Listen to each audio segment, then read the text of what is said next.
All right. Okay, we're technically recording, but I'm trying to get everything. Oh, there we go. We're on Facebook.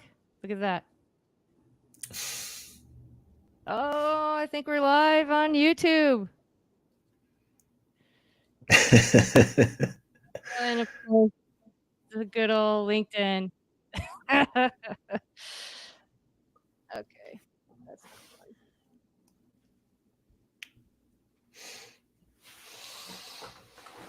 All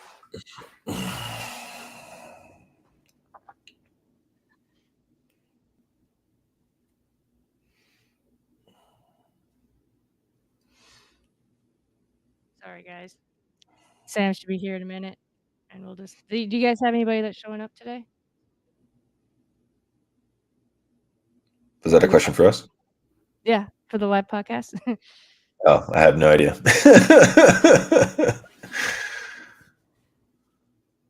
Yeah, ditto on that one. I can look at the LinkedIn.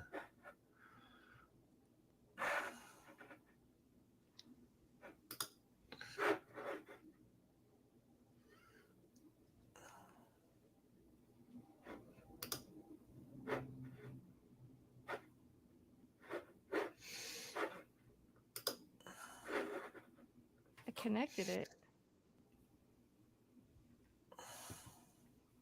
So I don't know. Funsies. Come on, Sam.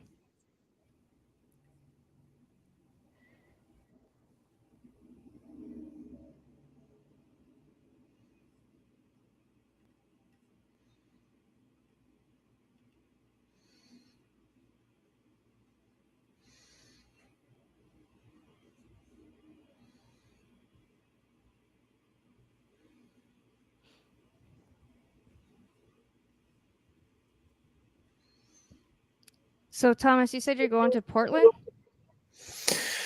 Yeah, I've got a dinner this evening in Portland, and then some distributor meetings tomorrow morning. So, yeah, it's only about a 3.5 hour drive from Bend to Portland. That's further than I would have thought. Yeah, I mean the biggest thing is getting over the mountain pass, and especially in the winter, like there was last night, a little bit of a snowstorm. You know, you still have the people that, for whatever reason, think that they can drive their 2-wheel Prius over over a snowy mountain pass. Yeah. Yeah. My brother lived in Puyallup for a little bit, and so we Sure. drove from Puyallup over to the coast down to Cannon Beach, which was our absolute, like, one of the most favorite places in the whole world, and then over to Portland, and then back up to Puyallup. So I remember Yep. the Portland to Puyallup drive, and I remember passing Bend, and and you guys have some great beer, like not just beer, but like beers. And I remember that stood out to me, was all the great beers in Bend and passing through. Yeah, the saying about Bend is it's a drinking town with a river problem. Yeah, there you go. I think I drank one called Bubble Wrap. Does that sound? That's Something like that. as like a brewery or as a beer. It was Like the as like beer, one the of name their. of the beer. It was a hazy, and it was called Oh, Bubble Wrap. And I think it was like a collaboration beer. It was it so might be. I good. mean, I think there's close to 40 breweries in Bend, or like the greater Bend area, which is wild because it's 110,000 people. Yeah, maybe the whole, if you include Redmond and all the like sisters and everything, maybe you're getting a little over 200,000 people. But yeah, it's I mean, it's historically, I mean, Deschutes, right, is here in Bend. One of the original craft breweries that came out of the 80s, and I think Deschutes today is still it's the 9th largest independently owned microbrewery in the U.S.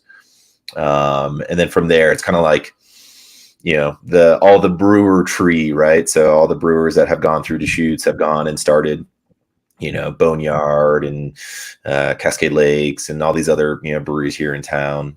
And then obviously 10 Barrel was the other big one that got acquired by ABI about 10 years ago. Although they just got bought out. Speaking of THC and CBD, they just got bought out from ABI by Tilray. Yeah. Mm-hmm. Yeah, that was interesting. I was talking about which is funny for us because it's like, 10 Barrel, it's a great account here in town, right? I mean, they've got 2 pub locations and they move crazy volume. I remember when we first launched our mocktails, that have CBD in them, and we talked to the buyer over there who we know was a neighbor of ours. They were like, this is 2 years ago. They were like, ABI, they haven't gotten their mind around CBD yet, and I just think it's the funniest thing in the world now, because I just ran into him at a grocery store the other day. And I was like, well, there's no excuse on that anymore. You're owned by a marijuana company. So yeah. That's awesome. How times change. Yeah, I can't wait to get into the nuts and bolts of this industry. When you're out of the segment and you don't understand it, trying to research it was kind of challenging, because I don't know where to go for that type of information, and it's all over the place. I mean, obviously, when you estimate based on what analytics you have or you're using, but it's pretty far apart from what I Well, I think the other confounding sort of element of it is marijuana versus hemp, right? And that's kind of been the biggest sort of shift here. Certainly I would say in the last 18 months, but certainly the last 5-6 years is with the Farm Bill. Kind of the evolution and the opening of, cannabis as hemp, and the derivatives therefore, because, prior, especially when we're talking about beverage, I mean, beverage doesn't move very well in dispensaries. I mean, people don't go to dispensaries to buy beverage. And so, I think even though brands like Can and, you still today have like Uncle Arnie's and whatnot that, have started in the actual cannabis THC world for beverage, it's a different ball game. It's a different type of product. It's not really akin to what I think we're going to talk about here today, which is more on the, I would say mindful drinking, adult non-alcoholic industry, which, Lee could probably talk much more of from a hemp THC perspective. But I mean, people want low dose. People want something that's, 2 milligrams, maybe 5 milligrams max. And, what was in dispensaries was the complete opposite. Exactly. That's what moves, because it's just a different type of consumer. It's a different type of mindset. So, I think it's a fascinating new world across the alcohol alternative, spectrum. And I think, hemp THC, for that matter, any kind of functional ingredient that gives you a feeling, it's so, it's so important because people still want that feeling. People might not want to drink alcohol. They might not want to, wake up with a hangover the next day, but they still want that social feeling. So I think it's, it's still very nascent, but it's interesting to see the validation from the consumer, perspective. Yeah, for sure. It's so funny. I'm so into mocktails. I'm like, oh yeah, you could also use these as an alternative to be social. Didn't even cross my mind. I feel silly about that, but so many options out there. That's awesome. Oh yeah. I think, I don't think it's a situation where it's not a lack of it's not like a lack of knowing. It's just not everybody's been presented with all of the options and alternatives. It's still nuanced and, and expanding. And I've been challenging myself to cut back on alcohol and be more mindful. And I've been getting very creative in terms of, options and alternatives. So yeah, I think that's part of what we're all doing here is let's figure out how we can create, education around, other options. Yeah, education is so important, especially in this category. But and just options too, right? Variety. I mean, just as much as Anybody that is using alcohol to unwind, they're probably drinking something on a Tuesday night that's different from what they would drink on a Friday night, right? And I think that's the same case with the alcohol alternative category. Is what you reach for after work on a Tuesday may not be the same experience that you want out at a restaurant, trying to celebrate something on a weekend. Yeah, I recently, just quick little backstory, I did dry January and was like, it was my first time to participate because I've always been in the beer industry. So it was like, oh, it's the nature of the business. And so I did dry January, went my 31 days, like all in, and I hadn't drank beer in a while. And man, I drank that at like during the Super Bowl, and I learned the hard way. like, I like that just a terrible slap in the face of what I had been experiencing when I would drink beer prior. And so that was a real rude awakening for me, having just completed dry January, to dive in on Super Bowl Sunday with all these hazy IPAs. And Monday was not pleasant. I was like, oh, this was what I was trying to avoid. Got that. So Yeah, that was it is a a recent reminder. experience. Yeah, we did too. I didn't do so well because of the podcast, but I had guests and whatnot. But yeah, I found it. We slept a lot more and a lot harder, but I was tired all the time because it was just like, I don't need 8 to 10 hours of sleep. Really, I don't need it. And I think that was probably why. But yeah, definitely feel a lot better. So Sam, welcome. Are we? Sorry, I was a little late. I don't know if we've started. It sounds like we've started already. Hey, Lee, how are you? Good. How are you?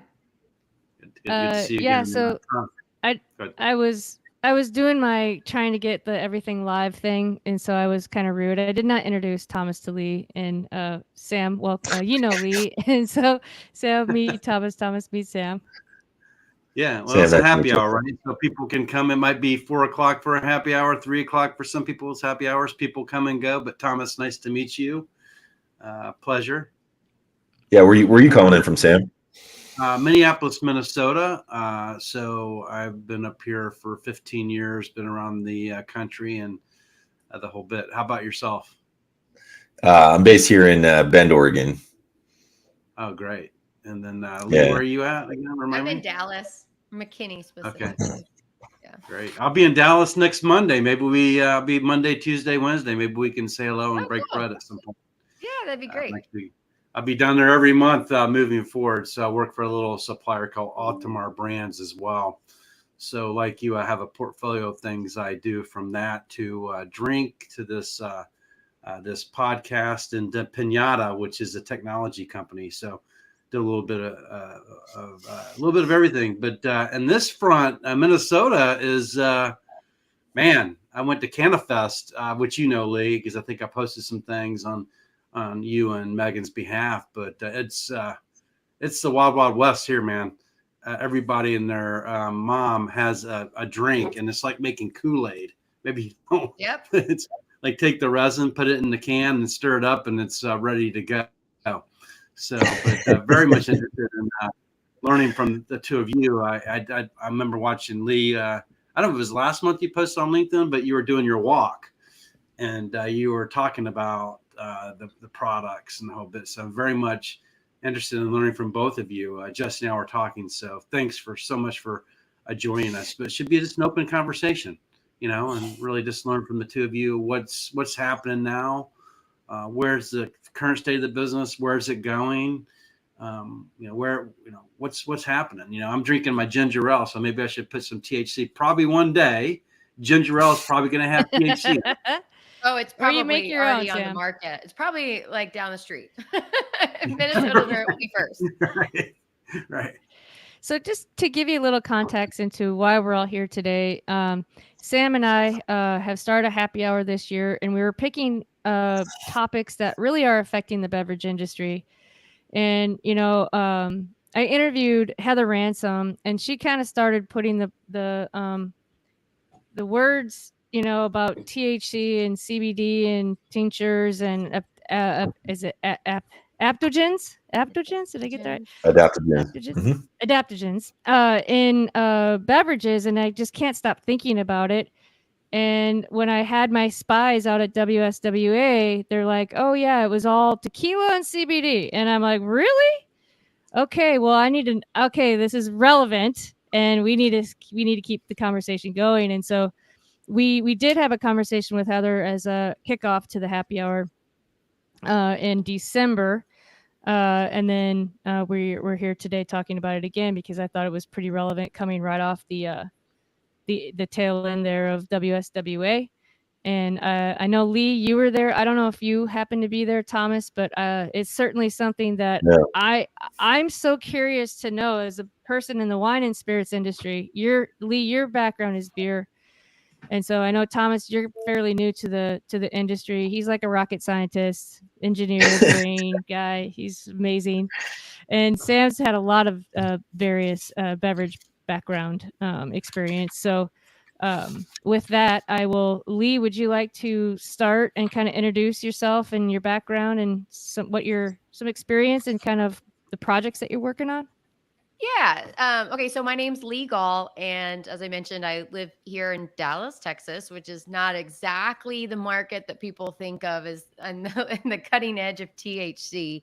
But yeah, that's because I've spent my whole career here in the Dallas Fort Worth market, and had my experience was in beer, and even recently was with a local brewery called Tups that's located in McKinney, Texas, and was doing national accounts and vice president of sales. And I left that role in June. And I have a former colleague of mine, Megan Anderson. She and I had worked at the Boston Beer Company together.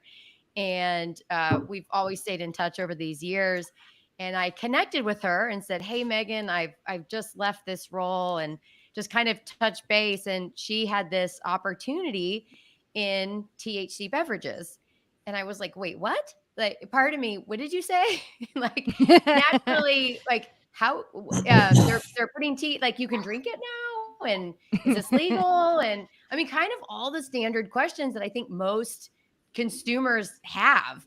And it was Right. this moment of, how is this legal? And so I've been in the cannabis THC space since June. I was also working with a company called Canna Spyglass, and they do data in the cannabis industry and know about have the license information for 66,000 cannabis license holders in the United States. And but now I'm full time as vice president of sales with Happy THC Seltzers. And then my partner Megan and I are also running or creating a training program called Cannabis Beverage Certification under the Aficionado AFNA alcohol-free training space. And I was at WSWA and what we're calling Hemp Village. So I'm happy to talk about that more, but I'm guessing we're doing a round robin with intros right now. Or do you want me to Sure. go off and talk about WSWA? No, let's do intros and then kind of swing back to that. All right. Well, cool. You're the captain of the ship, Jesse. Well, Thomas.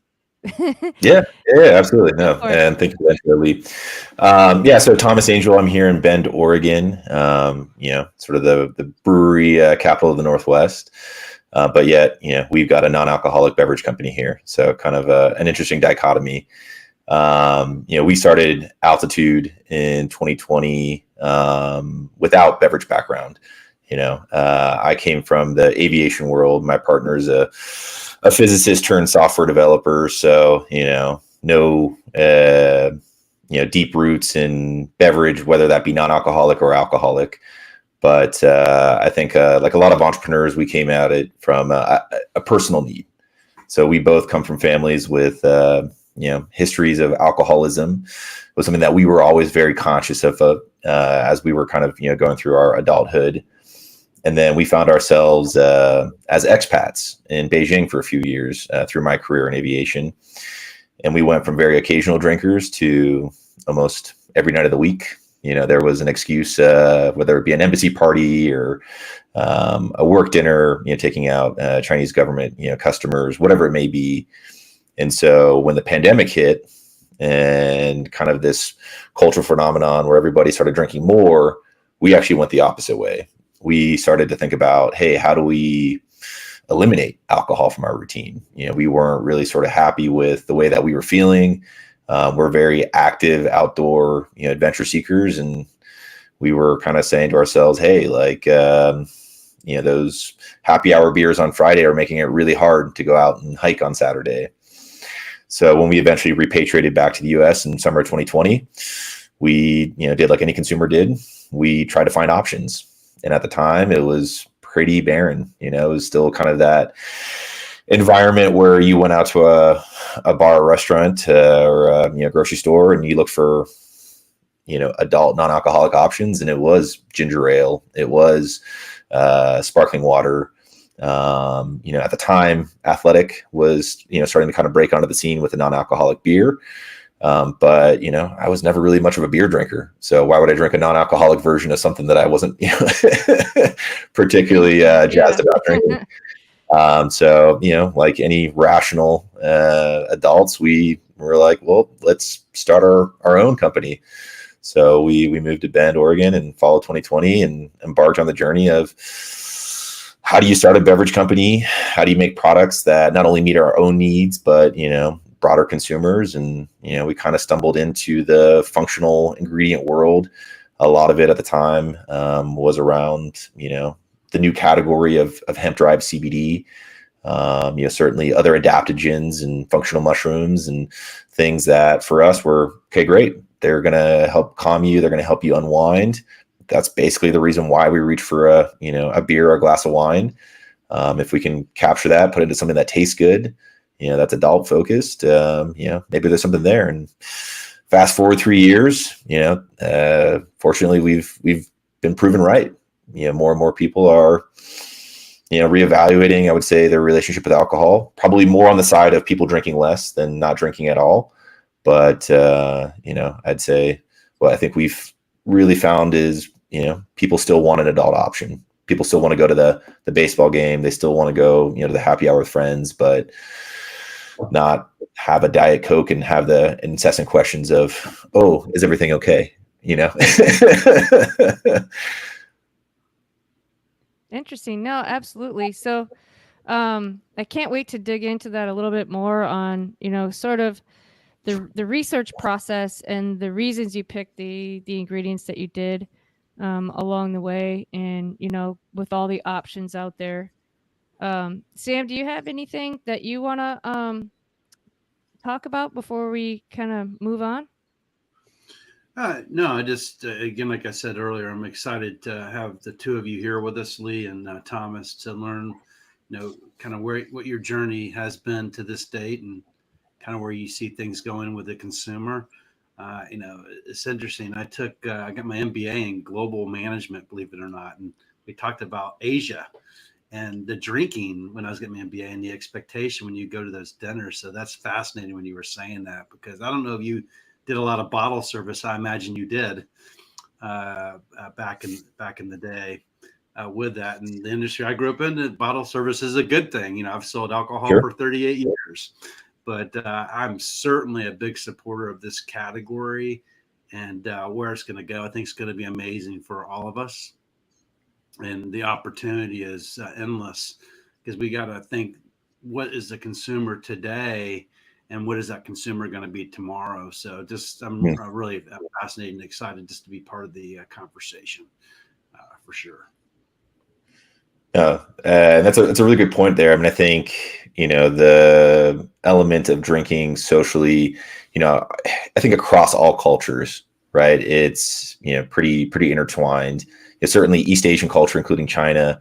I mean, my God, it's, to the point where to do business, you're supposed to be able to do business sober and then inebriated in order to build that trust. Right. Which is, kind of crazy to think, right. That, you have, and in my case, right, working with, super, accomplished, seasoned, industry professionals, people in their 60s, even early 70s.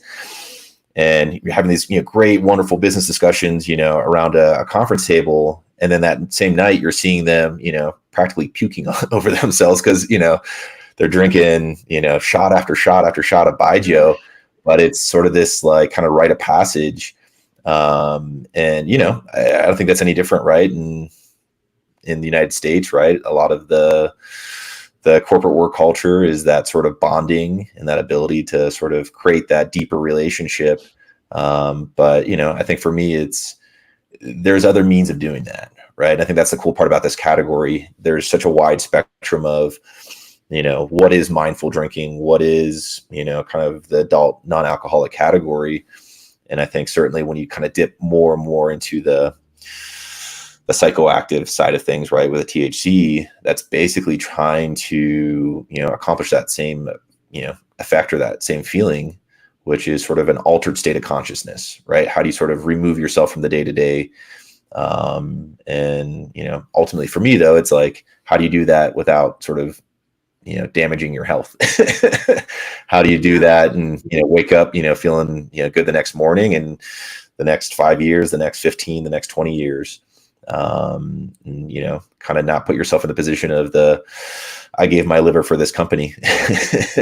Right. Yeah. Right. No, look, I grew up in the industry and there's a lot of people that have given their livers for their companies. And, you know, for me, it's funny you brought up Megan. And, you know, I've always talked to her about inclusivity. And I want everybody included. I don't want anybody to be excluded. If you want to have a glass of vodka with orange juice or a nice bourbon, great. But during the evening, maybe I don't. There's something, maybe I want to have a ginger ale. And there's many years where I'd have the cranberry juice floating around and they would like, what do you, like, dude, what are you doing? Why aren't you having the bourbon? And I worked for, you know, those guys over my head right there for several years, you know, the Jack Daniels company, and they expected you to have your Jack and Coke in hand and around there. And some people could control it and some people couldn't control it. So I think it's fabulous what's happening here. I do have some concerns though, full transparency, for myself personally. So I was at Canifest, right? And I was walking around and they give you this little glass to walk around with, right? And there was over 200 vendors there. I literally could have tasted 200 products and I was scared, so I didn't. So the only guy that Univis or whatever, one of the a little craft brewery here, Dan convinced me to have some of his, and he explained how they make it and the whole bit. But I was concerned about, can you just continue to drink this stuff, or is there a limit?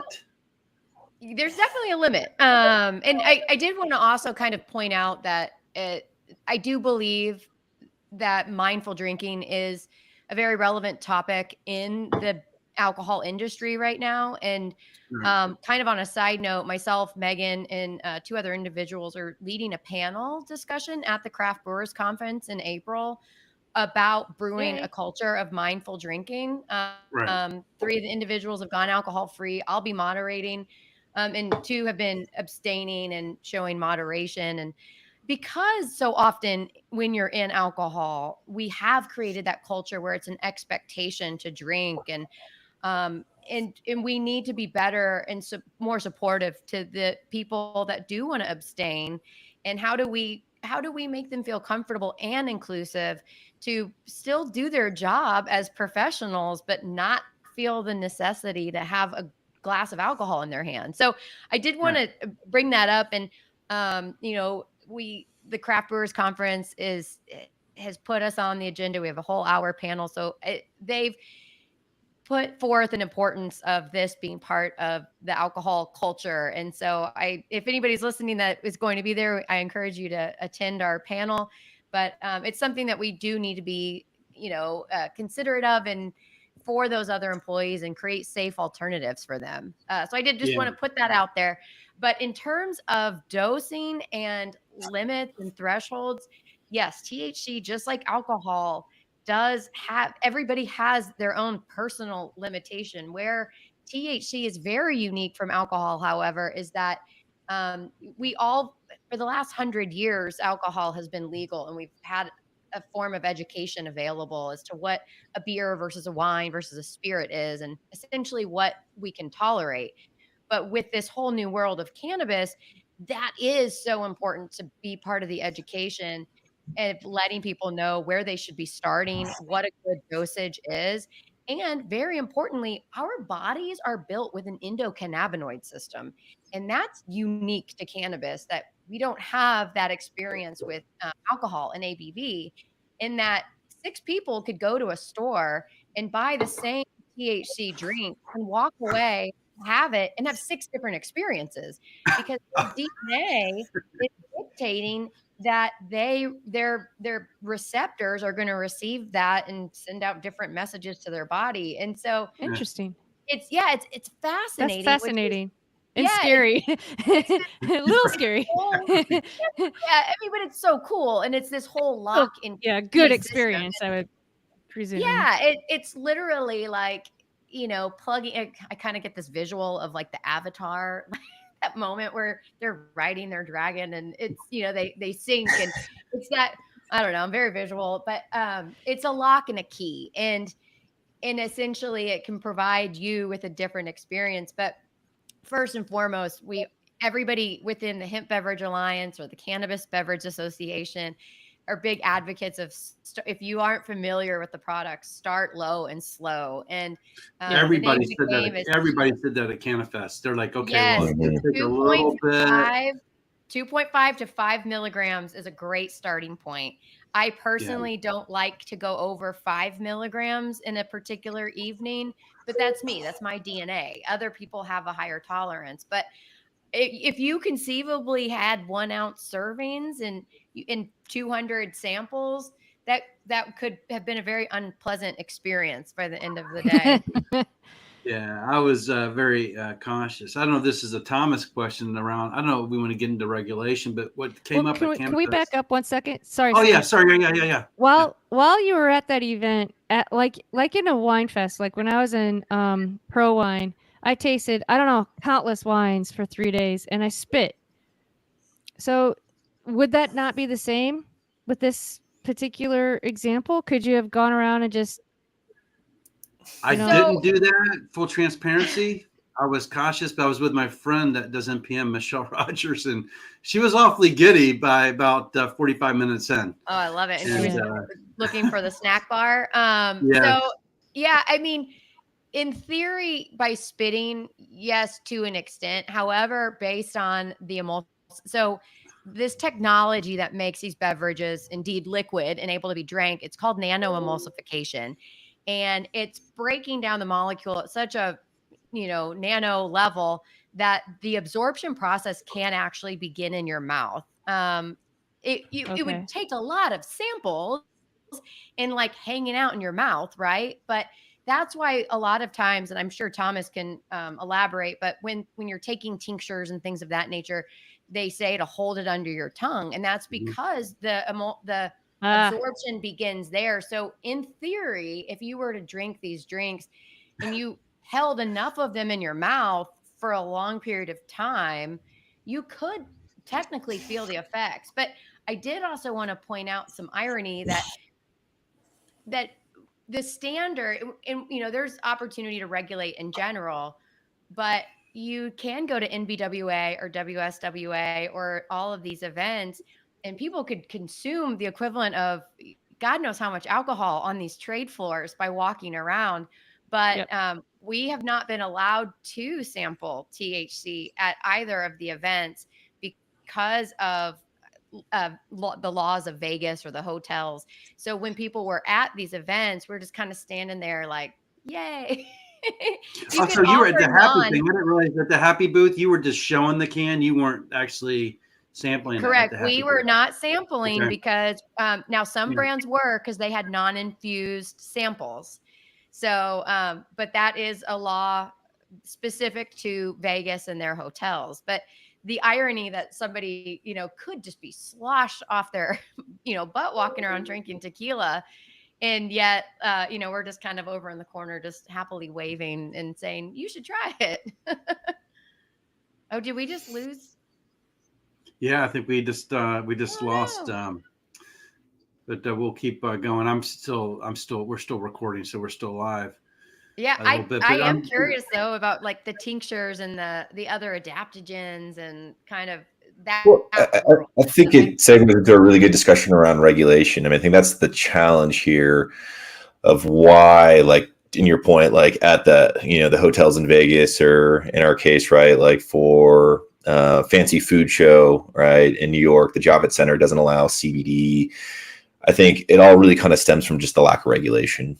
And I think that's where, for better or for worse, right, in the alcohol world, it's, more regulated. And is it regulated properly? You could argue many different ways on that, but at least there is regulation around it, right? And ways to enforce, the level of intoxication. Certainly, I think probably really most importantly, which is something that's needed in, cannabis, hemp, for that matter, is extraction process, right? How are things extracted? Who's regulating that? How are things dosed? I mean, I think that's where, it's an exciting time for this space. But I can also, if I put myself in the shoes of a retailer, of, for that matter, a governing body, of why I would err on the side of caution right now is there's just not a one standard regulation. I think on the state level, there's attempts to try to get there.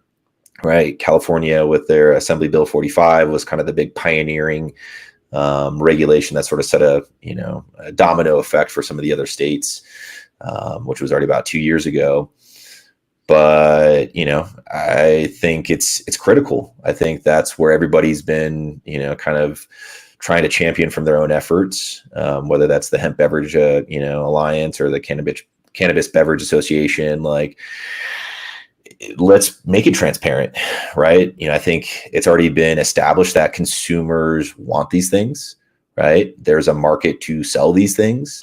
So, let's go out and make sure that it's safe. Let's go and make sure that there's transparency. I mean, I think a lot of brands, including our own, we try to be on the, the leading edge by putting our certificate of analysis, via QR code on each of our cans, but nobody's telling us to do that. Right? Nobody's, I mean, AB 45 does in California. Some of the other states have sort of gone along and done similar things. People are trying to scramble and do what they can, but until you have, an FDA, an ATF, whoever it may be, to come out there and be like, okay, like, we're going to accept this and, follow these 10 steps, follow these 100 steps, whatever it is. A lot of taxation with those folks. yeah, But, Which, sure. this comes with the territory. Yeah. Exactly. Yeah, it's interesting. That's what they were saying. Folks like yourselves, I go back to Canifest. That's my experience with the category. I apologize. But they said the regulation's coming in 2 years. Now, I think I went Canifest like before the holidays. So it's like they actually made it allowed, and then the regulation is going to come on the back. And I don't know if you're experiencing it across other states, but I found that really fascinating, that the regulations, like from the legislatures and stuff's going to come afterwards. I can say, and I know Thomas has got, there hasn't been any consistency in state to state. I mean, and that's, I think we're all very active in the space and trying to pay close attention to what is New Jersey doing, in Ohio and Chicago and Minnesota. And at this point, I can't say that I've noticed anything consistent among all of them. So yeah, we're all kind of observing, it from on the field, from the sideline, whatever the case may be, and just kind of watching it unfold, at a case by case basis. Yeah. Well, I know I'm freestyling here, so I apologize, Jesse. But I'm interested in learning about your brands a little bit. Maybe tell us a little bit about your brands. What are they? Where can you get them? What makes the difference? Why your brands? And I'm probably going to get in my car this afternoon because I'm hoping they're available here in Minnesota. If not, if you're looking for representation, I'm here to help. So. Yeah, so I can vouch that Happy is available in Minnesota. So I represent Happy, and that's spelled HAPPI. Our website is happyhourdrink.com. And we are available in the market of Minnesota, Tennessee, and we just launched in Chicago. And but in addition to those markets, you can also get us direct to consumer online. And so we are actually allowed to ship to approximately 41 states across the United States, which is, again, what makes this like really unique, that consumers can actually have this shipped to their home. And I I represent a lot of our demographic, women 30 to 55, and looking to be more mindful in drinking and not have those terrible hangovers like I did after the Super Bowl. Um, and we have 5 different brands. We have 2 that we call functional, and the number 1 that we sell is called Glow, and it's blood orange and ginger, and it has 5 milligrams of THC, but additionally it has CBD, CBN, CBG, and lion's mane mushrooms. We have another functional called Nightcap, which will, as it sounds, help as a sleep aid, and it has THC, CBN, and reishi mushrooms. No melatonin or anything, so you're not going to like be knocked out. But we found that when people are wanting to drink these beverages, they're either wanting to do it for the social aspect as an alcohol replacement, or kind of what we were talking about earlier, for the functional use, and using some of these ingredients for the better for you benefits that they provide from this, plant. And so the other 3 are what we would consider our social brands. And we have a raspberry honeysuckle, a lime mint, and a lemon elderflower. And those range between 2.5 to 5 milligrams. So all of our beverages are what are considered low dose. So as Thomas was kind of mentioning earlier, this would be more of the equivalent of a beer or wine, and would be available in a top 10 liquor in Minnesota versus like a 100 milligram shot that you would find in a dispensary. So our consumers don't necessarily want to go to a dispensary. They would prefer to go to a liquor store or have it shipped straight to their home, be more discreet, more something that would serve as an alternative to a glass of wine or a beer in the evening. Yeah, So I mean, when you that was think about it, Yep. the old fashioned way is puff puff pass, right? And people don't want smoke in their lungs, or I mean, the gummies are certainly a lot more approachable. So And yeah, to talk about that real quick, there are 3 predominant consumption methods in the cannabis space. The time and true old traditional is smoking, and it's been around the longest. However, for me, I'm a mom of 2. My husband's in the fire department. Like, he can't have these products because they do get drug tested. So the idea of me going out in my backyard and like lighting up is just not really like applicable to me. It's just, I don't live You in go for walks around the neighborhood and do LinkedIn videos. Yeah, That's what you do. Like, I live in the suburbs of Texas, and I'm a room mom. Like, no offense to smoking, I just don't. I'm not in an environment where that's really available to me. And then edibles or gummies, they are great and convenient. I personally am not a fan because they take so long to kick in, because So they long. are they're digested differently, and they can take 30 minutes to 2 hours. You also aren't necessarily familiar with what you took. So Right. an hour later, you could be On your miserable. ass. Yeah. But You gotta these crawl to gummies- bed. Yeah. And I'm not a fan because I don't like not knowing when they're going to kick in or how they're going to kick in. But these beverages, because of this nano emulsion technology, have given us a more controlled experience like that of a beer or wine, where you can drink it, you can kind of hang out for 10, 15 minutes, see where you're at. And then at that point, decide if you want to drink more or if you want to hang out. So it's socially acceptable to have a glass or a beverage in your hand while you're cooking the dinner or while you're at the backyard barbecue. And again, it's like versus Lee in her backyard smoking a joint, like, or just having Taking a hit. Yeah, like just Sometimes visualize maybe that for a second. most people won't know what you're drinking anyway. So at the end of the day, just Right. having a beverage. Right. It's so acceptable. And that's the funny thing is all these women that go out and they have their glass. It's like, could be wine. Like, how did that become normal? That you're in Target with your like could be vodka glass. Like that's how much we've normalized this thing. It's so the idea of drinking any beverage in your Stanley or your Yeti or whatever at this point is like, okay, we've all condoned the behavior at this point. So again, there's a reason I'm the demographic, because it's more accessible, it's more controlled, it's more socialized, and then you don't have the hangover. So I mean, there's pretty much nothing better than that. So That's great. but yeah, so sorry to take up so much time, Thomas. I'm anxious No, to I'm hear ready how- to You're good. No, that's, Yeah. that's fantastic. I mean, I think Yeah. Sorry. exactly what you're talking about is, the routine, it's the occasion. I think that's where for us, with altitude, we're, attunely focused on. So we have, essentially alcohol alternative drinks, right? We got 3 SKUs right now. We got a tiki drink, a blue Hawaiian. So this is pineapple, curacao, which is, bitter and sweet orange. And then we use blue spirulina for the color there. We got our Paloma, which is the crowd favorite. This is a ruby red grapefruit, actually from Mission, Texas, with basil. It's absolutely phenomenal.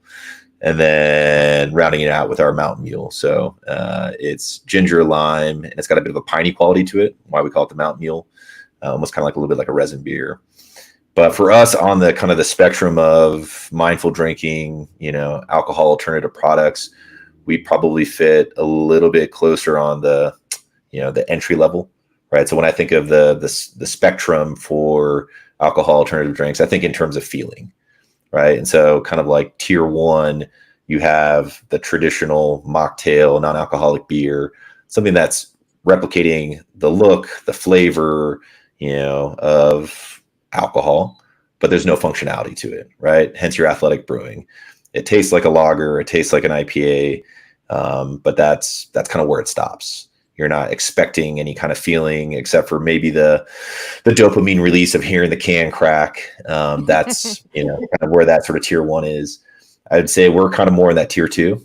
So we utilize hemp CBD, but it's non-psychoactive. We're really kind of incorporating it from a anti-inflammatory, support perspective. But we're using nootropics. So we're using amino acids like GABA, 5-HTP, L-theanine. 5-HTP is a precursor to serotonin. So that's going to help you with that euphoria kind of, I would say general feeling in which people are seeking from alcohol in terms of the unwind feeling. But without being intoxicated, without having, a psychoactive, feeling to those functional ingredients. And that's where I think where we kind of live right now is how do you provide something that for that person who is looking to, whether it's replace the first beer or the second beer, or the first White Claw, the second White Claw when they're out and about, how do you give them that sense of value? How do you give them that sense of, hey, if I'm going to spend $5, $6, even $10 on something at a bar, how am I, getting more value than just it being a sparkling juice or it being a non-alcoholic beer that kind of tastes like a beer? I think that's where we really sort of thrive, is being that sort of entry level into, I would say, the functionality, the feeling space of things. Because, there's a lot of people out there that want to kind of dabble in it, but they're not quite ready yet to do a 2.5 milligram or 5 milligram THC drink, or any other kind of type of, psychoactive that people are taking out there to sort of replace alcohol, whether that be psilocybin or, anything else. But we want to kind of start to introduce people into it, right? Sort of show that, hey, there is a world beyond the traditional mocktail or the traditional NA drink that really is just, mocking, right? The flavor, the look of that. And just also kind of, setting that course of it's okay, right? It's okay to reach for something else. It's okay to be out and about and have something that, you can be proud of holding, right? It looks the part, it feels the part, and sort of, check off those boxes of just the social stigma, the social pressure around, social drinking. Yeah. Where's your product available again? Remind us. Yeah. So we're based here in the Pacific Northwest. Out in retail, that's where you're going to find us. Oregon, Washington, a bit of Northern California. But just like Lee, if you go to altitudebev.com, you can order us in all 50 states, and we do quite a bit through e-com. We've found a great entryway through the non-alcoholic bottle shop, growing sphere here in the U.S. So like Generation NA in Lafayette, Indiana, right? I never thought that's going to be a top account for us, but it is, right? We ship product to them all the time, and they're really thriving in that beacon for that community, for people to go and explore the full range of mindful drinking products, whether it is that entry level athletic brewing to a happy, right, on kind of the more psychoactive end of things, or something like an altitude in between. I think that's another sort of fascinating part to this whole industry is, certainly I think the long-term validation, the long-term, growth of this industry is going to come in the traditional spots, whether that be a traditional grocery store like a Kroger or a Safe Albertsons, or for that matter, a restaurant chain or a Live Nation venue. But right now, with it being so nascent, you have these things like a Generation NA or, a Zero Proofed or whatever it may be, that's sort of educating people, right? They're the shaman for their community on anybody that's interested in these products. How do you go to one central spot where you're going to find hundreds, if not thousands of options? Whereas if you go to a Kroger today, you might find, one or two mocktails. You might find 3 or 4 non-alcoholic beers, but the options are still very limited at some of the larger, traditional channels throughout the country.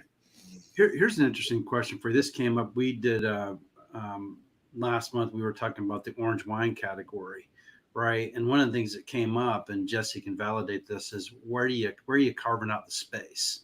What is it going to replace? So where's the space? Where's it coming from? Where are you getting the space for the category right now? Yeah, I mean, I think go for it. Go for it. Well, I mean, I can't speak exactly because I'm from the retail perspective. I don't know all of their ins and outs. I hate to say it, but I have spoken to some retailers that are carving it out of their craft beer sections currently, because craft beer just has had a really tough time in the last year, and I think they're consolidating their assortment. And having spoken to some retailers, I know that that's been some of the space that's being carved out. So yeah, again, I mean, it's a tough situation, but the consumer is going to change. And I've talked to, and I'm going to rename them nameless, but a couple of craft brewers here in Minnesota, and they are all going to contract brewing, by the way. You know why? Because they're not selling their craft beer. And you know what they're contract brewing? Is your products. Mm-hmm. If you have a canning line right now, you're golden. People are lining up. No, and that's a great point. I mean, I think obviously the obvious target here is alcohol, right? It's the fact that people are drinking less and taking some of that that market share away. But I think it was also a really interesting statistic. Heineken, there was a great article about them a few months ago in terms of, they're doubling down on their Heineken Zero and it becoming, they're spending a quarter of their global marketing spend on that brand. And one of the interesting statistics that they put out there was, certainly there are people who are, opting into the Heineken Zero from, the traditional Heineken product or any other beer product for that matter. But what they saw was, 60% of the people that are purchasing it were actually coming from soft drinks, or people who would have otherwise have bought a sparkling water or a lemonade or a ginger ale. And it's now an option for people, who otherwise wouldn't have participated within the category. An opportunity for them to do that now, which I think is great, right? The way that we see it is certainly close to 90% of the people that are buying these products still consume some level of alcohol. But you have to remember, I mean, 40% of the U.S. adult drinking age population doesn't consume alcohol, right? I mean, that's today. That's, for whatever reason, right? Whether that's religious, health, you name it. That's a whole wide audience of people that don't feel like they can participate within this the sector, this category. So I think that's really exciting to think of ways in which to not only engage with existing audience, but kind of bring people into that experience. And to your point earlier, Sam, of inclusivity, how do you make it easier for people to feel like they can go out to a happy hour or a dinner and have that that experience? Well, I can't tell you. I've had Lee syndrome too. Sorry, Lee, where you go hard during the Super Bowl and the next day you pay the price. And look, the older you get, the tougher it is. Full transparency. You can't bounce back as quick. So if you can have one of your brands, either a nice CBD, kind of entry into the category, because I've done CBD. I've done a lot of CBD. Now, full transparency, I smoked weed, but it was dirt weed, back in the day, and you get the giggles. The whole bit, but man, there are just so many opportunities to enter this category. Another question, and I don't know, Jesse, if this is okay from a medical standpoint. I know we're not medical folks. Do you see this like the medical side of the business getting involved in this, or are they involved in it in terms of helping their cancer patients, people that need this stuff? Do you see that as a frontier? Obviously, we're not telling people that this is, we got to be careful what we say here, but. Well, so I'll say something real quick, but I also want to, if you guys don't mind, use a quick moment to educate on the difference between CBD and THC. Yes, please. Because I feel like there's a lot of confusion, and the terms that get thrown around a lot can get it. I feel like because CBD blew up so big in the last so many years, especially, again, I come at it from a Southern resident. There's been confusion over like what is hemp versus CBD, and people start to interchange different terms. And so just to use a quick moment of education, the term cannabis is kind of the overarching umbrella term. I use it to like explaining a mandarin and versus, a clementine and a tangerine. Like, that they're very similar fruits, but inherently at the end of the day, they're different. And so cannabis is the over umbrella term. And then under that term, you have a hemp plant and a marijuana plant. So those are two different plants that are both considered cannabis. Now, within these plants, you have cannabinoids, and it's relevant. And I know I don't want to sound like I'm going down a rabbit hole, but it's relevant. Each of the plants has over 100 cannabinoids, many of them the same. The two big cannabinoids in each of these plants are CBD and THC. So these are two cannabinoids that literally live in both plants. What makes one plant legal versus what makes it legal versus not is the THC coming from hemp or is it coming from marijuana? So I say that because a lot of times people call marijuana cannabis, or and that's the umbrella term, and those are the different plants. And so our drinks, Happy and many of the others that were at WSWA, are hemp-based THC. So I just wanted to use that opportunity in case people that were watching were confused about what CBD was versus THC or hemp or cannabis. In terms of given that it's from the hemp plant, it's less than 0.3% THC, which makes it legal in every state. Correct? Not every state, but a majority. There are some states, I couldn't tell you all of them off the top of my head. There are some states that have banned it, but yeah, it's under 0.3% by dry weight, and the THC is derived from the hemp plant. So that is essentially, it's the 2018 Farm Bill that provided the ability for hemp-derived THC to be legal in a majority of these states. And anything coming from the marijuana plant is what needs to be sold in a dispensary and has different licensing and regulatory, protocols. In terms of the medical piece, Sam, I can say that it's a big gray area, but this plant has a lot of undiscovered attributes because there hasn't been a lot of testing. But I think in future years, we're going to have the ability, if it gets rescheduled from a Schedule 1 to a Schedule 3, we'll have more abilities to do testing. At which point, medical, pharmaceutical companies might want to engage. There could be some crossover. It's just there's a lot of gray area at the moment. But Thomas, I'm sure you probably have some opinions on that as well. No, I think that's a great summary of it. I mean, I think the reality is that we're kind of operating under different regulatory environments, whether that's from the hemp plant versus the cannabis plant. There's a lot of consternation with industry around that, right? Different regulations for different people, but ultimately, it's not going to really matter until there's really truly federal oversight, whether that's for the hemp or for the cannabis plant. The more that there's opportunity for research, which is, unanimously the number one thing that on the hemp side of things, where FDA, kind of sort of puts their, reasoning for lack of regulation is, lack of research, lack of understanding, especially from a comestible product perspective. So, my question is just, let's research it. Let's do what's required, right? Once again, this goes back to, a combination of demand and also education. Demand's there, right? People, have proven that they want these products for these different reasons. There's some research out there. There's some level of comfortability, hence why there has been, through the Farm Bill, individual states going out and regulating how they, may wish. But until there's a federal oversight on it, it's just, we're going to be in this weird kind of gray area where everybody's trying to operate with the, little information.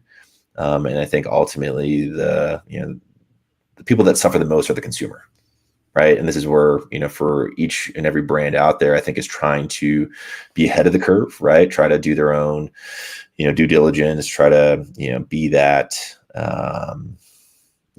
that education piece for their consumers. But there are bad actors out there, right? There are people who, are looking at the demand side of it and figuring out, how do I make as much money as possible, and doing that in unscrupulous, with unscrupulous business practices. And, it's a shame, because that's where you're going to have, like certainly what we had a couple years ago with hemp derived Delta 8 and, a lot of issues around that. And, they sort of, the people doing that were, utilizing the Farm Bill as sort of the excuse to do these things.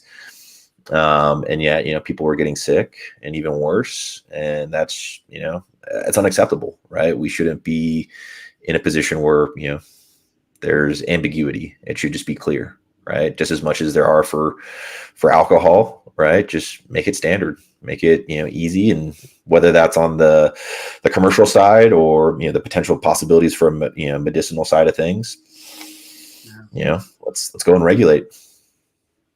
Can we go? If I could, go ahead, Jesse.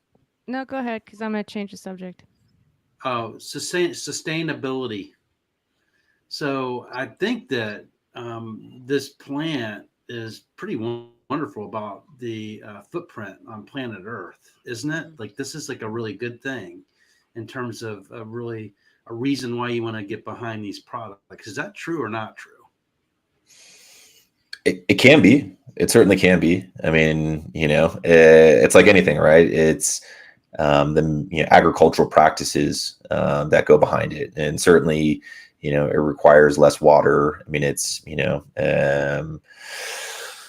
certainly from an agricultural standpoint, it can be a great crop for the ecosystem, but there needs to be agricultural oversight onto that, which the Farm Bill technically does, right? That's the whole reason for the Farm Bill, and the multitude of purposes for the hemp plant, right, including textiles and hell, even construction materials. But certainly for a consumer product side of it, right, for people who are growing it for extraction. I think there's examples of people who are using non-sustainable growing practices to optimize for extraction. And once again, it just goes back to oversight and regulatory ability to know how people are growing it, right? And there are some producers out there that are even getting regenerative agricultural certifications for their manufacturing or their growing practices, which is amazing to see. I'd love to see more and more of that. But yeah, once again, it has the potential to. I can't go out there and say everybody that's growing out there growing hemp in the United States is adhering to those practices, though. Interesting. Can we go a little bit to the branding, the market, and then the distributor side of things? Because I find it fascinating to understand the process of creating a brand. I understand you've kind of both talked about it. But why did you pick what you did? I mean, I'm assuming, Thomas, and you can talk about this, you picked CBD because it's it's available in all 50 states, or was there any other reason that you have for picking that? And why I mean, I get the ingredients in the sense that you want to wake up and you want it's a coffee replacement, and then it's like a happy hour drink. But is there any particular reasons that you chose those particular ingredients? Yeah, I mean, I think on the hemp CBD side of things, it was two parts. One, from the actual functionality piece, right? The potential benefits from a anti-inflammatory perspective, something that personally from our family we saw people benefit from that, and we wanted other people to be able to experience that in a way that made sense, right? That was practical, that was routine based. I think from a market opportunity perspective, I'll be the first to say that the sort of opportunity, especially back in 2020, with the sort of regulatory window that we all saw at the time was, hey, it's starting to open up, it's nascent. The big players, whether that be a PepsiCo or a Diageo or whoever it may be, aren't fully ready to play in that space yet. It's an opportunity to build a brand. It's an opportunity to go out there and be kind of on the leading edge. I think, in our case, CBD is one component of that. But I think what we've learned over the 3 years since we launched is really where we play is on that mindful drinking alcohol alternative. I think what those functional ingredients are, certainly are important, but I think the leading edge, from a marketing, a brand, a distribution perspective, it's that occasion. And I think what those functionals are kind of, enable you to focus a little bit more, maybe if it's e-com versus on-prem versus, off-prem. But where we play and where we focus is on the alcohol alternative. It's that mindful drinking occasion, and like ultimately for us, it's trying to give value to the consumer. It's trying to give them something that they are appreciating from the fact of not just, what I think is like tier 1 of moderation, which is, abstinence, which is removing alcohol. I think what we're kind of moving towards is like a 2.0 of a moderation movement, which is what are you opting into, right? Like, why am I choosing to, pick up a CBD drink or a low dose THC drink? And, I think we've kind of touched on it throughout the chat here, but it's more of a positive. It's like, I want to be able to go wake up and hike, the next morning, or I want to be able to go take my kids to the park and be present. And I think that's a much more powerful angle, especially from a marketing and a brand approach, than alcohol is bad and, you shouldn't drink alcohol. Like, that's a very, once again, I think a basic and a tier 1.0, right? People inherently know that, right? Nobody, I think, looks and says, oh, alcohol is actually really, really great for you. I think ultimately for us, it's how can you position products? How can you utilize things like functional ingredients, whether that's CBD, adaptogens, nootropics, psychoactives, to say, hey, there's something you can opt into because you're prioritizing these things instead of maybe alcohol being the only ability to go out there and socialize. So Lee, from your perspective, how does happy differ? I mean, I think where we're similar is the occasion. I think when he said occasion, it's like that is so applicable because we found that people are either choosing to have these drinks either for the occasion of being social or for the occasion of being solo or relaxation. And so that is so key to our formulas as well. So we have the three just straight THC drinks, which we would consider more of the social alternative. And then the functional ingredients lend themselves for that, you know, for the functions that those ingredients provide. So Glow, for instance, has CBD, CBG, CBN, and mushrooms, and those ingredients help with focus and kind of and help you unwind while giving you a little bit of more attention. But then the CBN and the reishi mushrooms in our nightcap are there to help with the sleep function. So I mean, it kind of boils down to that occasion and really, again, having the ability to still be functional and present in your life while also, you know, being able to wake up and conquer the world the next day. Okay. I was just thinking because you did decide to use THC versus just CBD and kind of the thought process maybe behind, Oh you yeah. know, Well, I think it's ultimately the effect. Like when it and you know that when as Thomas said, when you have CBD, it's non-psychoactive. So there's really like you might feel better, but there's not like any cue. It's not like when I take a Benadryl or a Mucinex or something that like I clearly go, oh, it kicked in. There's that ultimately is what you get from the intoxicating effect of THC. It's that moment that you're drinking it and there is an actual effect that a moment when you go, okay, I feel something. And ultimately that's what that's for, but it's in such a low dose that you're not, you're still in control of yourself and your surroundings. yeah, So okay. it's more indicative of like providing a replacement, but still giving an effect that people are accustomed to experiencing when drinking alcohol. Gotcha. Okay. And then in terms of marketing, are you seeing that you have to adjust or change some of your marketing techniques or, Instagram posts or anything like that? Do they have to be a little bit more granular if you're not able to be in, one state or the other? I mean, how does that take its toll on you guys? Because if you have to navigate that, that seems really it's a challenge to begin with, and then if you have to add that layer on top, it would be really a lot harder to even just try to think about.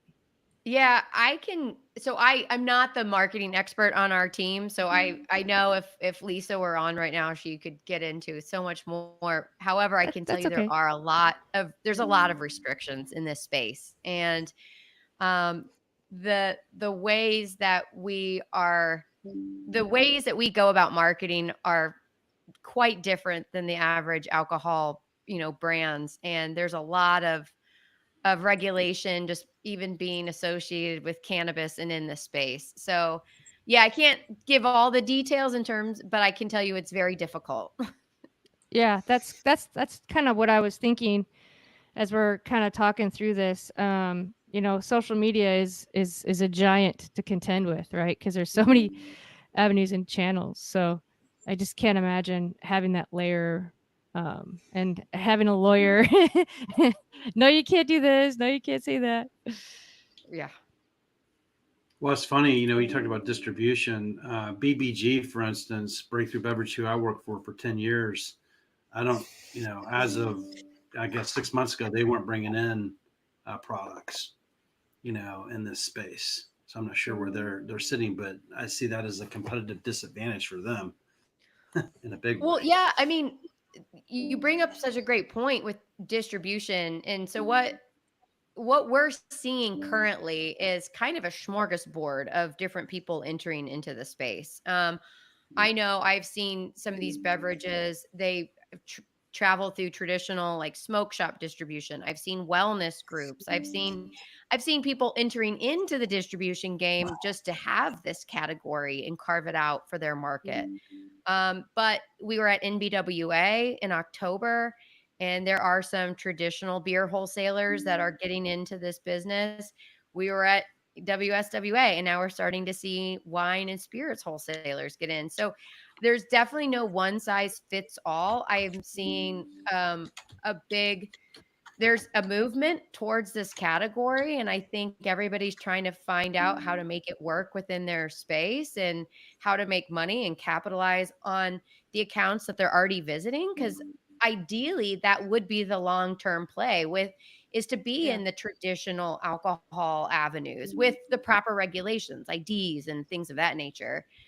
In which case a lot of these traditional wholesalers are already visiting and set up, they already have accounts set up. So we're definitely seeing anything and everything in between, but I haven't seen one consistent answer. And I think that's part of the fun of being in this space is watching everybody think differently and have a different approach and kind of see who does it best and why. Yeah, agreed. I think, I'll put it on from the perspective of, like a founder. Whenever you start, I would say any company, but certainly in the beverage space, I think probably before distribution, the most important is figure out where your consumers want to buy your product, right? And go focus on that first, and then kind of work your way up to distribution. And I think it's a mistake that we've certainly made in the past. And, I see a lot of other brands is you get too focused in on the distribution piece, because it's critical, it's important. How do you ultimately proliferate your brand, get it into accounts? But I think especially with a nascent category, an area where there's still, all of us are still learning so many things. It's focus on your consumer, number one, and then go to where do they want to consume your products, and then think about who are the right distributors for that. Because we've certainly learned, through our years of doing this, that not all distributors are created equal, and they're not all created equal by channel, right? I would say, there's some that do, on-prem really well, but they struggle in grocery, right? And vice versa, or some that do hospitality much better. And, I think for us, it's been that journey of, if you start with your consumer, if you start about, making sure that they're happy and that you're getting the product to them,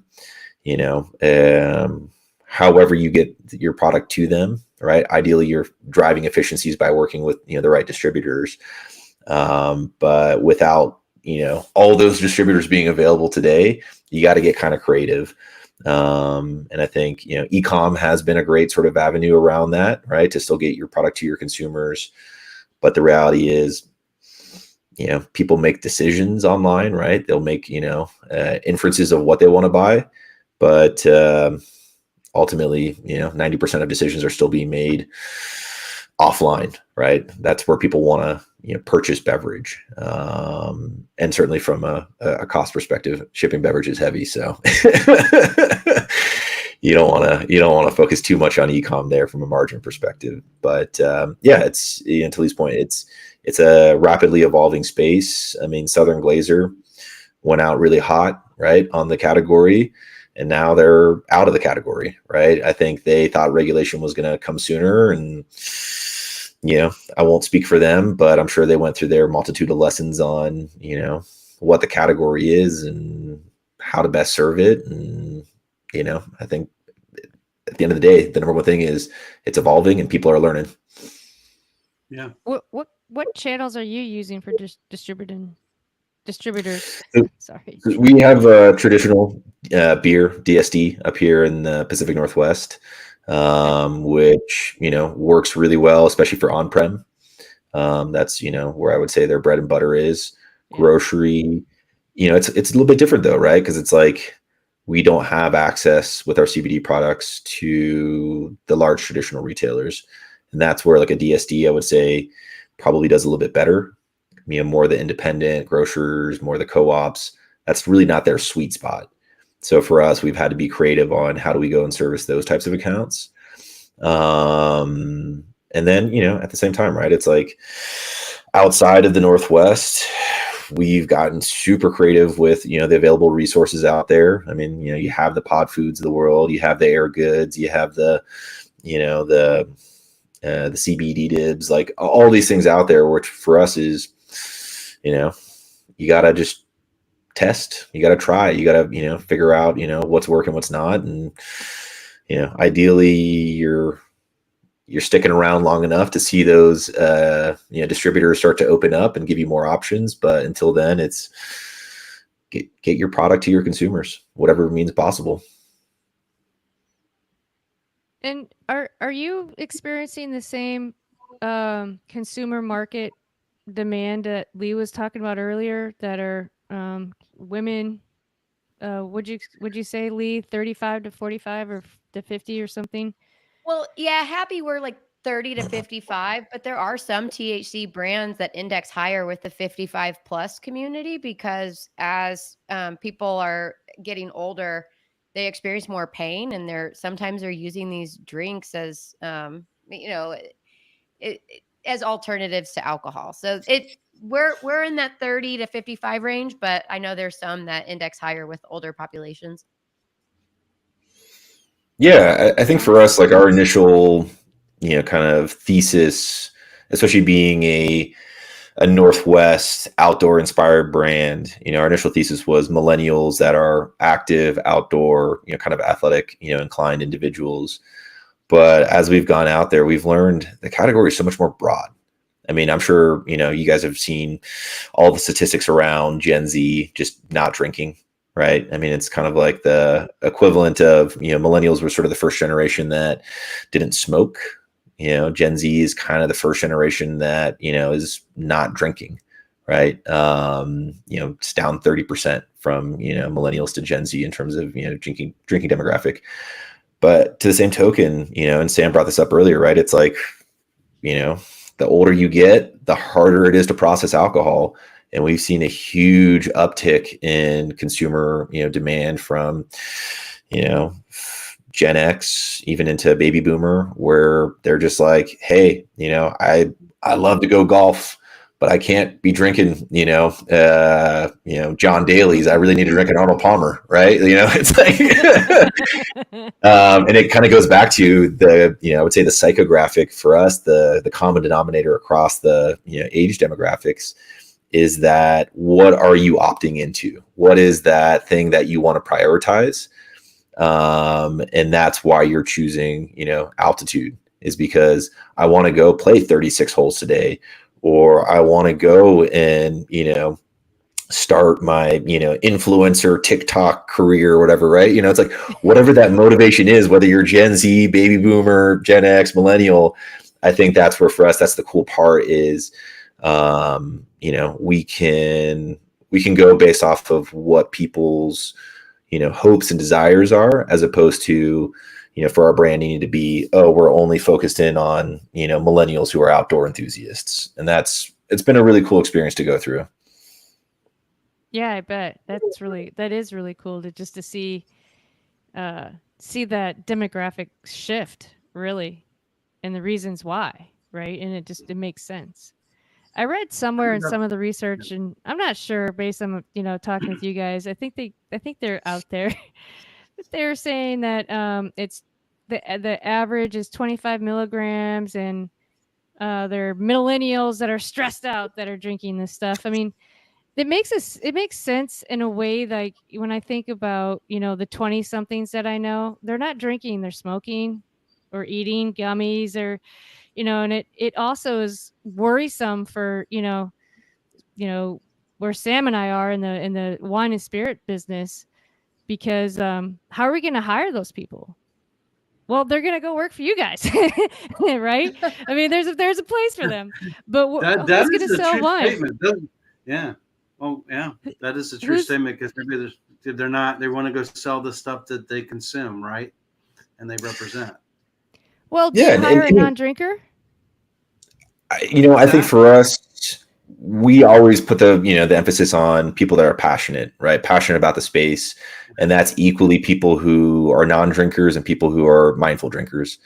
One of our best sort of demo reps in the Portland market, came from our distributor.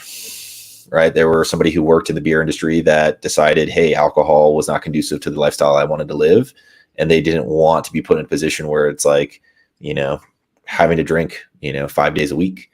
And so, they sold our brand and really liked it and was like, amazing, I want to go be a part of this movement. So I think that's the cool part, is you have people who, for whatever reason, right, they're passionate about truly what it is. I think it's a movement, right? I think that's what we're seeing. But at the same time, I don't think it's not the death of alcohol, right? I don't think, alcohol is going away. It's been around for thousands of years. It'll, be around for thousands of years in the future. I think what I see is maybe just more of a shift in the appreciation, right, for the occasion, and maybe putting a little bit more of a ceremonial piece to it, right, where it's like, oh, like, maybe you will pop a bottle of champagne if you get that new job, or maybe you will do that wine pairing if you go to that 3 Michelin star restaurant. But it's less of, hey, like, every day I need to have that alcohol be part of my social occasion, whether that's or any occasion for that matter, right? Maybe just your own evening unwind, like Lee was talking about, right? Like if you're a suburban, housewife who's just like, I'm stressed out because I got, all these kids and I got all these responsibilities. And it's like, instead of reaching for that glass of wine, right? It's like you have something that's a better alternative.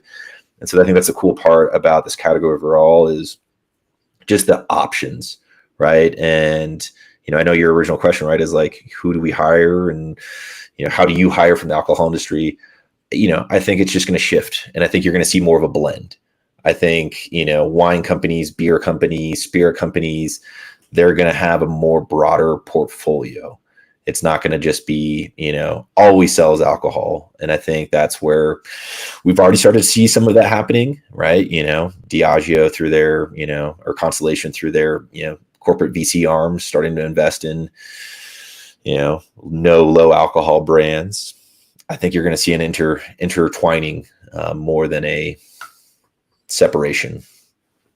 Yeah, I totally agree. I think it's not I don't think it becomes an us versus them. I think it becomes an inclusivity play where the norms are so blended through these categories and what we accept that there is no picking a favorite team. It's just we're all in this together. And that sounds very kumbaya of me to say, but it's true though, in that I think the more we can educate the alcohol industry on being inclusive of those individuals that don't want to drink 5 days a week, or have like, and be more tolerant to people that are looking for alternatives, then the more inclusive and blended we become as a whole, and adapt to all the lifestyles. And again, I think the portfolios will emerge and there will be other alternatives. And I see a world where we can all live together, Yeah,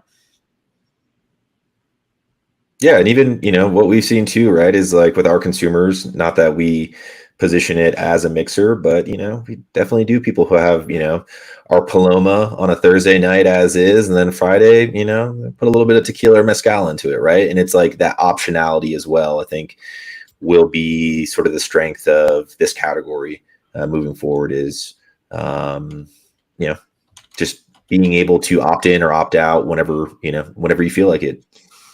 Yeah, and I think sorry, I was just going to say real quick that when I did Dry January, I was so pleased with all the new options and all the fantastic non-alcoholic beverages there are. And as that category becomes more advanced and these flavors get more robust, I think more people will have the availability to opt in or opt out, because previously they just weren't that good. And now, because of brands like yours, there are better options out there. So thank you for that. Right back at you. Well, how we're already crossing that I've seen is through beer. I know that there is some talk and some entrance potentially with wine in the past. I don't know if there are any still existing, But in talking to Sam over these last few months, he's been talking a lot about it with beer, and that he already mentioned it on this podcast as well. So when I did my research, it was, water, sparkling tea, all these other ways to mix with these ingredients, and then there's beer. So I'm curious to see, where that goes in the next few years. Yeah, I mean, I think it's a challenge right now as it is today because non-alcoholic beer is still beer, right? By definition, it's just de-alcoholized, or some means, right, of bringing down that the ABV to within 0.5 or less. But it still starts off as alcohol, and it's still regulated as such. And so that's an area for us, going back. And I don't want to dive into deep, into regulation again. But alcohol Don't wanna and mess with these other it. ingredients, yeah, that's like one major thing out there where that's like it's a no-go from regulatory bodies.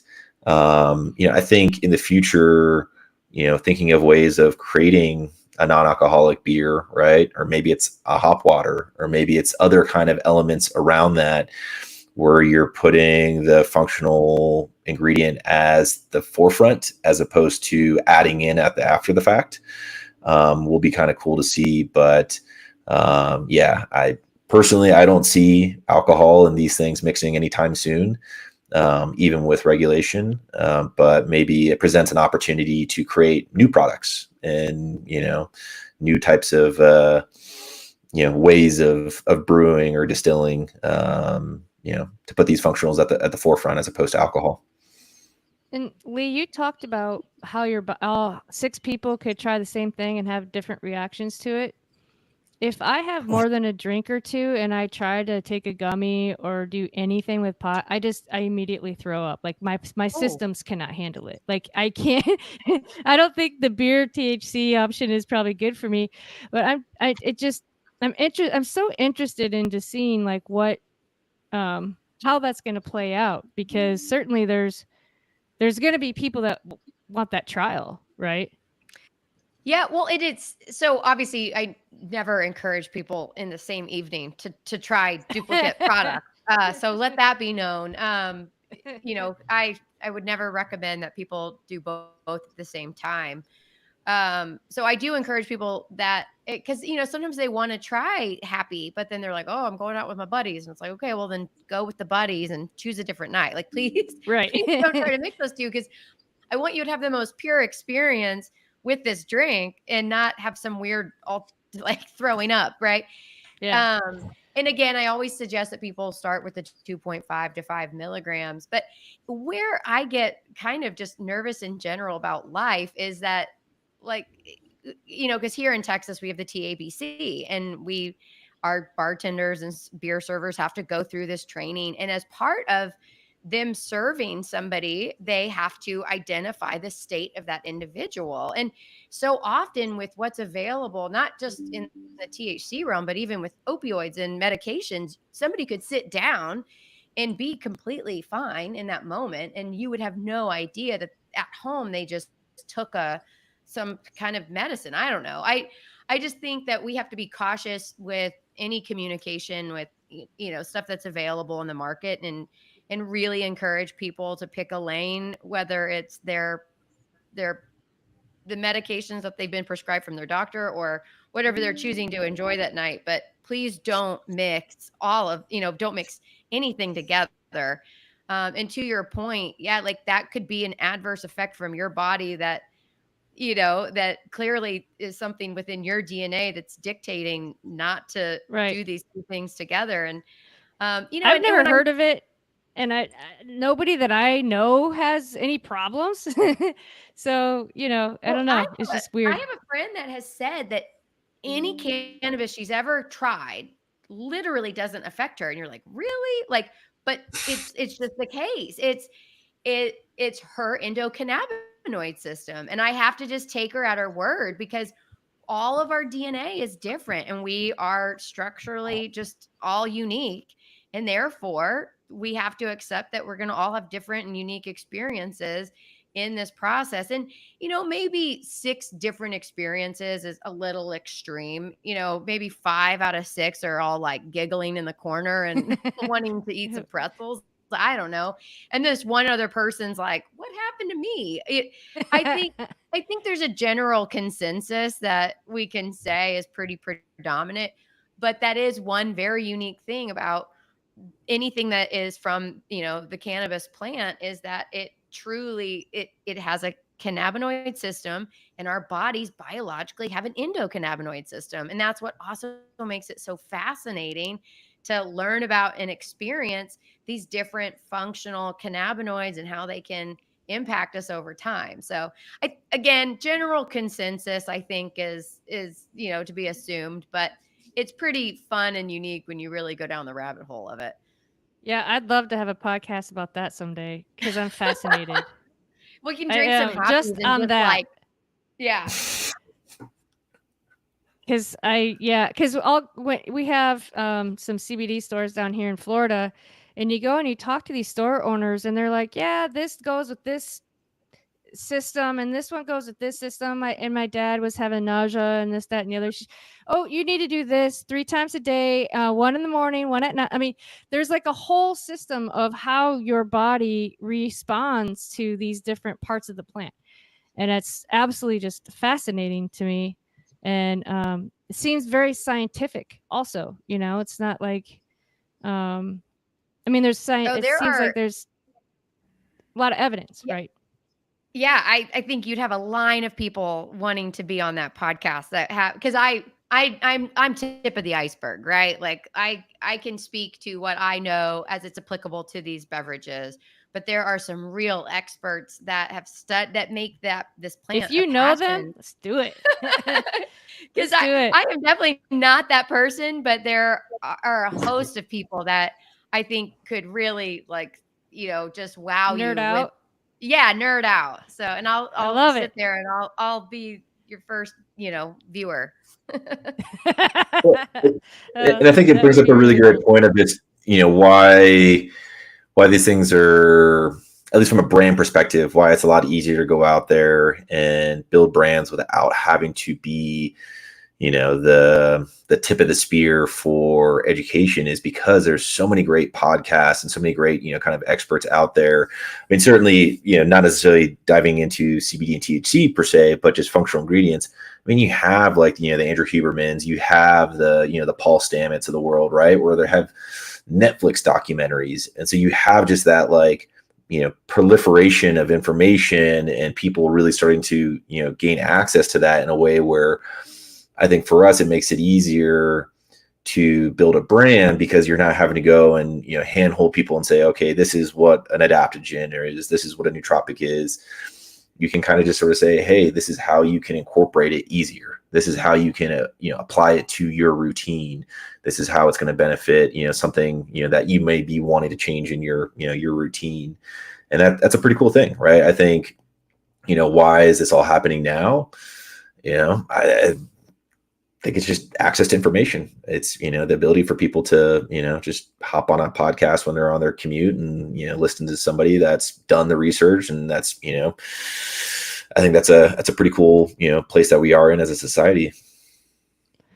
And I absolutely love this idea of, tinctures and mixing your own cocktails and having fun with it, whether it's alcohol or no alcohol, or, this plant-based stuff that helps you calm down. Or, I mean, obviously you guys are doing that already and you're ready to go cocktails. But when I think about it, I'm like, can I grow that in my yard? Is that an herb? Can I do that? How do I do that? And then it's like, oh, don't go down that road. It's available. Just buy it. Yeah. But you know what I mean? It's fascinating to me, because who doesn't want to feel better? Yeah, I Right? totally agree. Unfortunately, I don't have a green thumb, so I probably don't want to be consuming anything I grow in my house. So it's better for me to just go to any store at this point. But I also did want to highlight something that Thomas mentioned in terms of education. And that has been a passion project of mine as I've entered into this space. And as somebody that, again, came from beer and was like, how is this legal type initial questions. And so I personally, from a consumer standpoint, I've gone out and created a social profile called the Enlightened Buzz. It's small, it's nothing crazy, but it's on Instagram and YouTube. And I've tried to make, in this very office, just you'll see the background is consistent, videos to educate consumers on the exact thing we're talking about: cannabinoids, Yep. THC, CBD. Because if somebody is curious about these drinks, I would like to provide them an entry point to getting that education so that they're not scared off. And so that's something I've done from a consumer perspective. But just so you guys know, we are in April launching a cannabis beverage certification program with an exam. It will be a 2-hour long course with the basics of cannabis information, like Cannabis 101, again, back to the plants and the biology and the breakdown of how it works, but then the specifics as well about beverages and the technology and the different consumption methods and how the timing and the onset and the offset and the dosages are all different. So that is a thing that I feel like we need within this category to help it grow and provide that to brands and distributors and retailers and eventually the end consumer, so that we've created a safe environment with the information that they need to feel comfortable and educated about purchasing these products. Because if they buy something and they get home and they have an unpleasant experience, they're not going to go back and buy it again. And so ultimately, we need the education to get out there for the protection of the consumer and to 100%. help this category grow. And I mean, Yep. I would hate for somebody to have a bad experience from anybody's product and it be from a lack of education. So those are resources that will be available soon. Again, it's a passion project of mine to the point that I've put myself out on Instagram and YouTube just to get the message out. But I just feel it's that important. And I hope at some point society can know enough to feel, knowledgeable about this category as they do, feeling just as safe to go pick up a 6-pack of beer. Right. And I'm leaning into sake, and it's the same exact problem in the sake market, because people don't know how to sell it. They don't know if it's a beer or wine or what glass you put it in, or you know what I mean? Like, it's so confusing. There's not really been education out there. So that's like a huge lack of education. And that's also a situation where it can go through all the different distribution channels. It could go through a beer distributor, it could go through a wine distributor or beer spirits distributor. And so I think there's a lot of confusion out there. And so education is just so important to help elevate these segments that are primed for growth and ready for a bigger market appeal. But how do you get that education component out there in the right time, in the right place, for people to grab onto it and go, okay, yeah, I feel comfortable, about trying these products, or, whatever it might be. Because when you think about it, are you trying to get people that are already taking gummies, or are you trying to get people that, like you said, it's more like you don't want to drink alcohol, but are there also like other THC users that maybe you're trying to appeal to in a different way? Yeah, I think anybody and everybody is potentially an end consumer, and that's why we're calling it cannabis beverage certification, so that it encompasses both what's sold in dispensaries in a higher milligram count, and then what will be considered low dose and is more readily available in the market. And then I think the time is now in terms of getting it out there. I think it's always yesterday is the answer, early and Yep. often, but especially as we're seeing this category grow in this very moment. That's why we're trying to expedite this and get it into people's hands as early as possible. So, Well, and Yeah, I it's completely agree. options. No, I mean, I completely agree. And I think, the number one thing for us is just, meet your consumers where they're at and be there, especially with such a, education heavy type category, right? Where a lot of people are kind of like, they might know a little bit, but they don't know everything. And, trying to get that comfortability piece. I think if you're, really kind of focusing in on in person, whether that's samplings, whether that's demos, whether that's events, that's where for us, where we see the most, ability to just, not only acquire a consumer, but go and kind of bring them into the category. Right. Sort of assuage any of those fears that they have and just make it personable. Right. Less of just like some, generic Instagram ad or whatever, where people are kind of like, okay, like it's cool. Like I definitely want to cut down my drinking, or I definitely want to have something that's alternative. If you're able to like talk with a human being, if you're able to, have that experience, sample it, see other people kind of like opting in, I think it's a much more powerful, way to go out and build an audience. And, like I said, ultimately, bring those consumers in without, having to necessarily give them a thesis of, why they need to do CBD, why they need to do THC, or any of these kinds of things. So in closing, I would like to just briefly, if Thomas, I know you got to go. If you just have a couple minutes, I have a slide I'd like to share with y'all. And it's just kind of one market data. It's called market.us. And it just shows you the potential of the beverage market. So, and, one of the reasons I wanted to have this podcast is because, distributors may be asking why. Well, this is going to be, this is why, because the pudding's in the data, right? It's there. What that means to different people, I mean, you're looking at 4.4 billion in 2022 to 19 to 5.5 to 3, like it's kind of all over the place. But no matter how you look at this graph, it's going to grow, and it's going to grow fast. Whether it's 4% or 24%, who cares? It's going to grow. So, now's the time to get in as an early entrant into this category and really get after it. This kind of divides it by marijuana and hemp, and then other. So you can kind of see the variant types. So I don't know if you guys have any comment on any of these numbers that are just estimates, right? But yeah, I mean, I think two takeaways for me. One is, so much of this is going to just be dependent upon regulation, right? Dependent on, the continuing opening there, ideally from a federal level. So that's where I would say, I'm sure in the assumptions in a lot of these data, assume some levels of regulation. And I would even argue, if you really do have more broad spread regulation, these are probably underrepresented.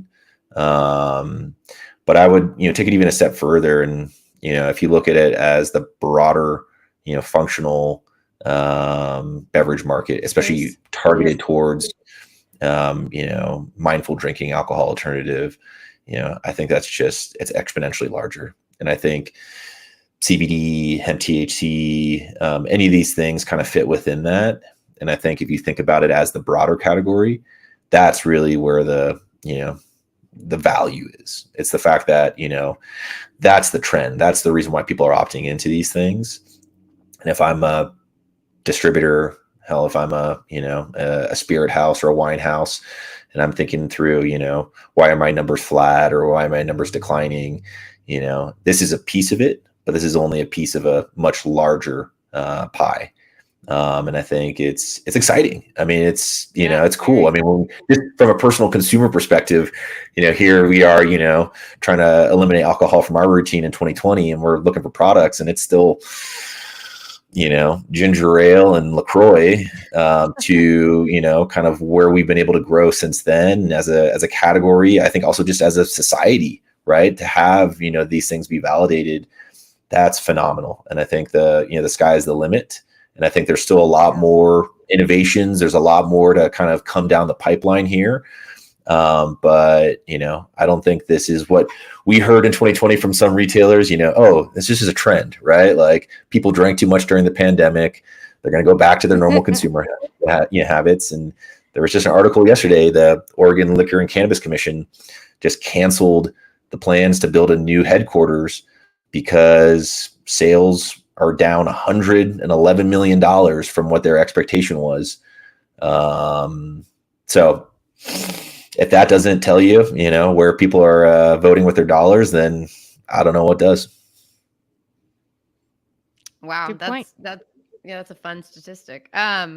This slide nails it. My colleague, who we've talked about on this episode is Megan, and she and I have been kind of looking at these same projections and came up with something very similar. And we're seeing with some of these retailers that this category represents 10% of their overall alcohol sales.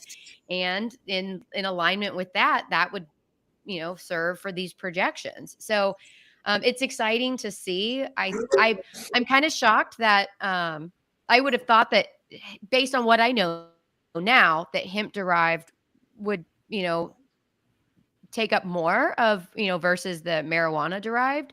But I also don't know what's to come in terms of regulation in the rest of the world. But it's exciting that people are invested in putting this data out there and showing the projections. And I'm excited to be a part of it. Yeah. I'm excited for you. I think it's going to be a lot of fun, and there's a lot of room for everybody. I mean, maybe not everybody, but the ones that are going to break through and the ones that are consistent, the one that has the right attitude and the right people behind them, and the ones that are supposed to win are going to win. And I definitely see that with I'm no expert, but I definitely see that with what y'all are doing for sure. 100%. Yeah, they have momentum, man. It's physics. The train is going down the track and it has momentum. It's not going to slow down. That's for sure. And I know I've seen the figures that you and Megan have shared and what you put up there, Jesse. There's just going to be a change. There's a change coming. I mean, I've been in this industry for 38 years, and when I was selling wine, people drank Chablis and Rye in Southern California, and varietals were collecting dust. Okay, so consumer preferences are going to change. So yeah, today, which is good. Maybe they're drinking wine tomorrow. Yeah, tomorrow they're drinking CBD and THC, and there's just going to be a lot of alternatives and selections for consumers. So the suppliers and the distributors, that are going to win, they're going to be prepared for this. They're going to be brands to market, and they're going to meet that consumer need. And it's clear as mud that it's right in front of us. So hopefully they all see the forest through the trees to take, advantage of the opportunity that's in front of them. Yeah. The only constant is change. Yeah, exactly. Yep. Well, thank you all so much for joining us. Sam and I really appreciate you taking the time out to join us. Thomas, I know you got to hit the road and Snow Mountain over there. I hope it's safe.